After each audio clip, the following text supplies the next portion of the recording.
This is what it is, okay? I said empty your mind. Be formless, shapeless, like water. Now you put water into a cup.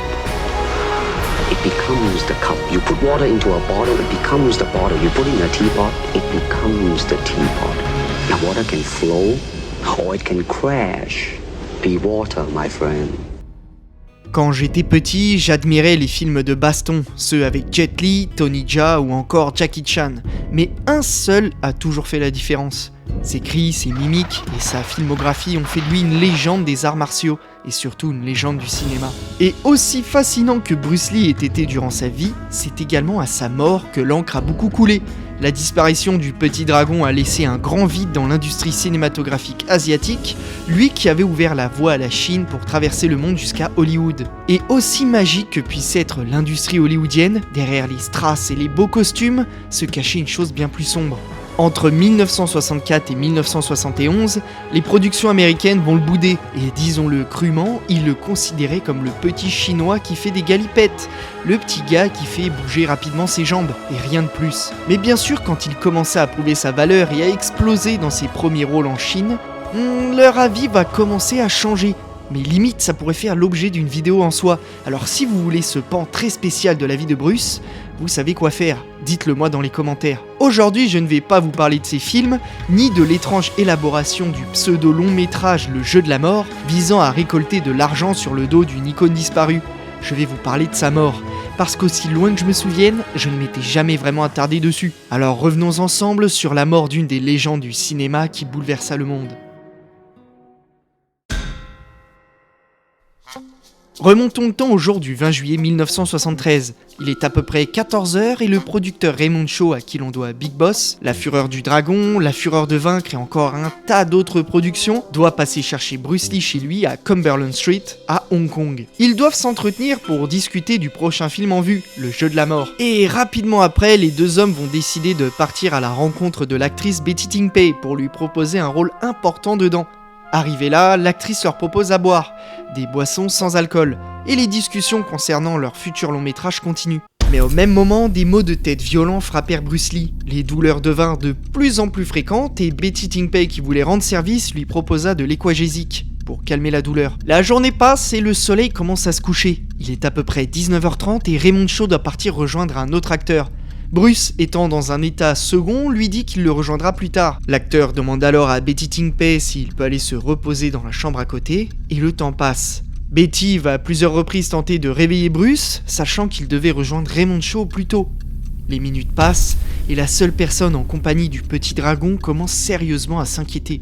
Bon, il est 21h30 passé, et après avoir reçu un appel de la part de l'actrice, le producteur va venir chez elle en urgence voir l'état de Bruce. Ils vont donc se précipiter sur le téléphone pour contacter son médecin personnel. Celui-ci tentera de le réanimer pendant 10 minutes sans succès. Il fera le stupide choix de l'envoyer dans un hôpital éloigné plutôt que celui qui était plus proche. Une décision qu'il se contentera d'expliquer par le fait qu'il n'avait pas conscience que le temps était un facteur de vie ou de mort dans le cas de Bruce. Il est donc 22h30. Bruce Lee arrive au Queen Elizabeth Hospital.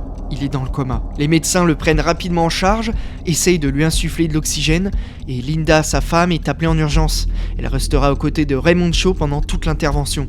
Après tous les efforts possibles de l'équipe de soins, Bruce Lee n'est plus. Il est 23h30, et Raymond Chow, assez triste, annonce aux journalistes qui avaient été mis au courant de l'arrivée de l'acteur à l'hôpital que leur star n'est plus de ce monde. Mais attendez, quelque chose cloche. Le producteur va raconter que Bruce Lee est mort chez lui aux côtés de sa femme. Et lors de son interview à l'hôpital, son comportement est très étrange. Quand Bruce Lee disparut, de multiples théories entourant sa mort vont apparaître. L'idée pour les fans et pour le public que son décès soit dû à un simple accident ne pouvait pas être vraie. On a eu de tout, assassinat, malédiction, vengeance de la part des triades chinoises. On a même eu des accusations envers Betty Ting Pei. L'actrice reçut des lettres de menaces, était constamment surveillée et était dans le viseur des fans violents. Les rumeurs d'une liaison entre l'actrice Betty Ting Pei et Bruce Lee n'ont rien arrangé et elle devint aux yeux du public la suspecte numéro 1. Et dans les rumeurs, il y avait du salace. Certains fans ont résumé l'affaire comme ceci. Betty a administré la dose mortelle d'équagésique, c'est donc elle qui l'a empoisonné. Le couple vivait une idylle secrète, mais Lee, qui ne voulait pas entacher son image publique et faire souffrir sa famille, cherchait à mettre un terme à leur relation. Et dans le désespoir, dans la jalousie et dans la haine, l'actrice se vengea. Bon, autant vous dire qu'elle en a bavé. Ensuite, c'est Raymond Shaw qui fut la cible des accusations. Le producteur aurait tout manigancé pour faire disparaître Bruce Lee. Il aurait même dit qu'une star rapporte plus morte que vivante. Une phrase qui n'a fait qu'alimenter les rumeurs et les médisances autour de lui. Après, on a eu les théories comme quoi les triades chinoises avaient voulu l'assassiner, ou un de ses nombreux ennemis. Mais la théorie qui tenait le plus la route et qui a été retenue, une simple mort accidentelle, à cause du médicament qu'il avait pris et de ses antécédents médicaux. Je vous explique. 2 mois avant que Bruce ne meure, il avait été hospitalisé en urgence en mai 1973, alors qu'il travaillait en post-prod sur Opération Dragon. Il subissait des maux de tête insupportables et il tomba dans les pommes subitement. Il fut alors transporté à l'hôpital Baptiste de Hong Kong à Kowloon-tong. En proie d'une forte fièvre, inconscient, il respirait bruyamment, puis il a cessé de respirer, et il a eu une série de convulsions. Tout son corps se tordait, et nous avons eu beaucoup de mal à le contrôler, car il était incapable de parler.